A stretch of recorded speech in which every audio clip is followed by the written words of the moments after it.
হনুমান আতঙ্ক খানাকুলে। হনুমানের কামড়ে জখম 4। ঘটনাস্থলে বন দপ্তর।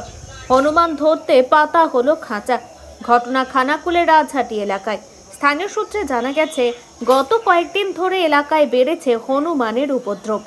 জমির ফসল নষ্ট থেকে এলাকায় গাছে গাছের ফল নষ্ট করছে তারা। এক প্রকার হনুমানের উপদ্রবে অতিষ্ঠ হয়েছিল এলাকার মানুষ।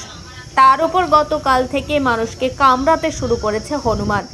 হনুমানের কামড়ে এখনো পর্যন্ত 4 জন জখম হয়েছে বলে দাবি স্থানীয়দের। আর এতে করে আতঙ্কিত তৈরি হয়েছে এলাকা জুড়ে। বাড়ি থেকে বেরোনো এক প্রকার বন্ধ করেছে এলাকার মানুষ। খবর পেয়ে রবিবার রাজহাটি পৌঁছায় বন দপ্তর। তারা হনুমান ধরার জন্য বনে বনে খাঁচা পেতেছে। ঘটনা বলতে বেশ কিছুদিন ধরে হনুমানের উপদ্রব বেড়েছে। বিগত 3 দিন ধরে একটি পাগলা বা মানসিক ভারসাম্যহীন হনুমান, বীর হনুমান, বড় সাইজের, উনি ঠিক সন্ধ্যে মুখটাতেই যাকেই দেখতে পাচ্ছে সামনে তাকেই কামড়াচ্ছে, আঁচড়ে দিচ্ছে। গতকাল একজনকে আমাদের পাড়ারই এক ভদ্রলোককে আঁচড়েছে পায়ে। ওনা এখন আরামবাগ হসপিটালে ভর্তি আছেন। আজকে আমরা বন দপ্তরকে জানিয়েছিলাম পুরো বিষয়টা, ওনারা এসেছেন। এখন ফাঁদ পাতা হবে, মানে খাঁচা নিয়ে এসছেন বন দপ্তরের লোক। খাঁচা নিয়ে এসে ওনারা এবারে কী ব্যবস্থা করেন, ধরে তার চিকিৎসা করবেন কি ওনারা বনে ছাড়বেন, সেটা ওনারাই ভালোভাবে বলতে পারবেন। এই এখন হনুমানের তাণ্ডবে আমরা গোটা পাড়ার লোক, এলাকার লোক খুব ভয়ভীত হয়ে রয়েছি। বাচ্চারা বলুন, বড়রা বলুন, কেউ বাড়ি থেকে বেরোতে পারছে না, ভয় অতিষ্ঠ হয়ে গেছি। এক তো বাড়িতে কোনো মানে ডাঙা জমিতে সবজি ফসল হতে দিচ্ছে না, আলু মাটি থেকে খুলে খেয়ে নিচ্ছে, সবজি ফসল বা মাঠের ফসল নষ্ট করছে, ডাঙায় কোনো ফল হতে মানে ডাঙায় কোনো সবজি, ডাঙা জমিতেও কোনো সবজি হতে দিচ্ছে না। সেটা তো আছে, ঠিক আছে, তারপরে আবার এখন মানুষকে আক্রান্ত করছে। আগামী গতকাল যেটা হয়েছে সন্ধ্যে 7:30টার সময় হয়েছে, উনি বাথরুম করে বাড়ি ঢুকতে যাচ্ছেন, দরজা বন্ধ করতে যাবেন, ওই অবস্থায় পিছন থেকে এসে হামলা করেছে। ওনার 16 থেকে 18টা টিচ হয়েছে। এই জায়গাটা কি নাম? এই জায়গাটা হচ্ছে রাজহাটি পূর্বপাড়া, সামনে জ্ঞানোদা স্কুল। আপনার নাম? আমার নাম পলাশ দেড়ে। পলাশ দেড়ে।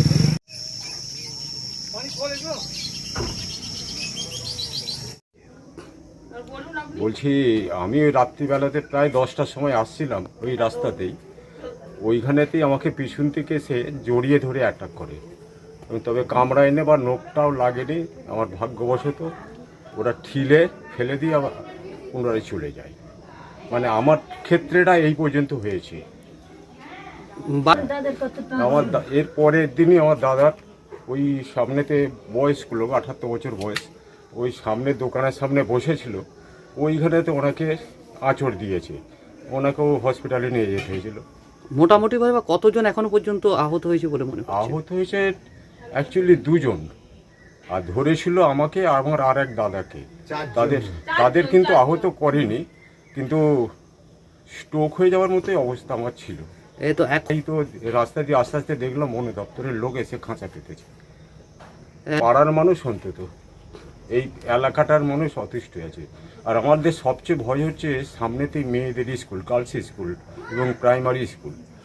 মানে স্কুল চালু হলে এই যে এদের উপর যে অ্যাটাক হবে না, সেটাই সবচেয়ে বেশি চিন্তার। আপনার নাম? জগন্নাথ নন্দী। এই জায়গাটা কি নাম? এই জায়গাটা রাজহাটি পূর্বপাড়া। অফিস থেকে আমাদের ফোন করেছিল। ফোন করার পরে আমরা এসেছিলাম, এসে এইখানে রাজহাটি পূর্বপাড়াতে খাঁচা বসালাম। খাঁচা বসিয়ে আমরা যাচ্ছি, যদি ওনার লোকাল বলে দিয়ে গেলাম যে যদি পরে তাহলে একটু খবরটা দিয়ে যায়। এই কিসের কারণে এই খাঁচাটা পাতা? ওখানে মানুষকে নাকি 2-3 জনকে নাকি চোট করেছে। কিসে চোট করেছে? আঁচড়েছে হনুমানে, সেই কারণে খাঁচাটা আজকে পাতা হলো।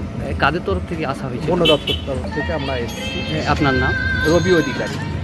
এখন আরামবাগেই রয়েছে প্রাণ আইভিএফ ফার্টিলিটি সেন্টার, নিঃসন্তান দম্পতিদের মুখে হাসি ফোটানোর বিশ্বস্ত প্রতিষ্ঠান প্রাণ আইভিএফ ফার্টিলিটি সেন্টার দক্ষিণবঙ্গের মধ্যে সর্ববৃহৎ এবং সর্বপ্রথম এআরটি গভর্নমেন্ট রেজিস্টার প্রাপ্ত আইভিএফ সেন্টার এখন আরামবাগে। অল্প খরচে আইভিএফ পরিষেবা, বন্ধাত্ব চিকিৎসার এক অভিনব অধ্যায়। প্রাণ আইভিএফ ফার্টিলিটি সেন্টার একেবারে অল্প খরচে পুরুষ ও মহিলার বন্ধাত্ব পরীক্ষা, বন্ধাত্ব চিকিৎসা সবকিছুই হয় আমাদের প্রতিষ্ঠানে। সুচিকিৎসার মাধ্যমে মা ও বাবা ডাক শুনতে পারবেন নিঃসন্তান দম্পতিরা। তাহলে আর দেরি কেন? আজই যোগাযোগ করুন প্রাণ আইভিএফ ফার্টিলিটি সেন্টারে। ঠিকানা বসন্তপুর, আমতলা, 2 নম্বর রেলগেট, আরামবাগ, হুগলি। যোগাযোগ নম্বর 7865858781 অথবা যোগাযোগ করুন 7908098172 এই নম্বরে।